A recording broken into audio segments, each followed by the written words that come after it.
Time now for the Honda Sports Desk with ESPN 106.3 and WPTV NewsChannel 5. If you've ever seen Doris Day, The Thrill of It All, that's what that reminds me of.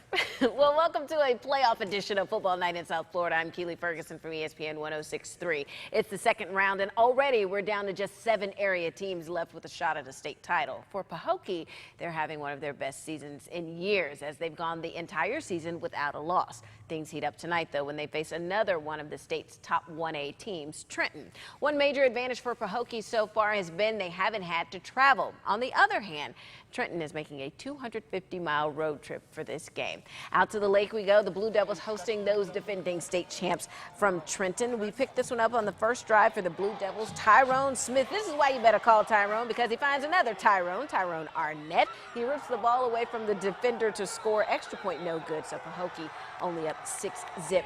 Trenton looking to answer on their first drive. Mike Smith rolling out, hits Montrez Jackson. He dives for the goal line.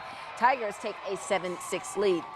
Let's skip ahead. 90 ticks left before halftime. 4th and goal for the Blue Devils. Smith hitting Zatavian Morgan, tips it to himself and stays in bounds for the score. That cuts Trenton's lead to 21-13. Third quarter action. PAHOKEE down just 21-19 now. Smith Jr. having plans to change all that. Finds Tyler Gilbert down the sideline. That TD is good. Blue Devils missed the 2-point conversion but have their first lead since the first quarter at 25-21. Fourth quarter we go. Blue Devils padding their lead. Rodney McKay punching it in from 1 yard out. PAHOKEE goes for 2 and gets it. That makes it 33-21. Blue Devils explode in the second half and take down Trenton 47-28. In Vero Beach, 2 of the 3 teams left on the Treasure Coast going head-to-head in the 8A semifinals as Vero hosts Treasure Coast High School. Let's pick this one up with 2 minutes left in the first quarter. We're still scoreless, but not for long. Jeremiah Pearson rumbling into the end zone from 9 yards out. The Fighting Indians up 7-zip quickly.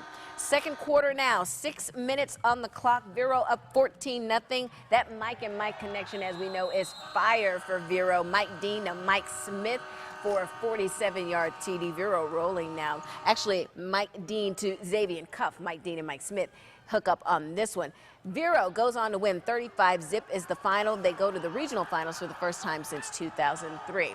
All right, they were pumped for the playoffs tonight at Palm Beach Gardens. The Gators taking on a streaking Atlantic High Eagles. Atlantic already up 7-zip in the second, and they would add on. Lamar Brewster sprints into the end zone on the keeper. That puts his team up 13-zip. The PAT is no good, though. Play of the night, though, might have been this one. DeAndre Swint on the return. As you can see, just completely breaks the tackle and tears down the field. 80 yards later, the Eagles score once again. 20-zip Atlantic. At that point, they go on to win 33-21 to advance to the Class 8A regional finals. Well, DWYER's season unfortunately came to an ugly end tonight as their game with St. Thomas Aquinas ended with this post-game brawl. You never, ever want to see that on any level, but certainly not on the high school level. DWYER lost as well. 37-0 was the final. Also, Martin County and Oxbridge seasons are over as well.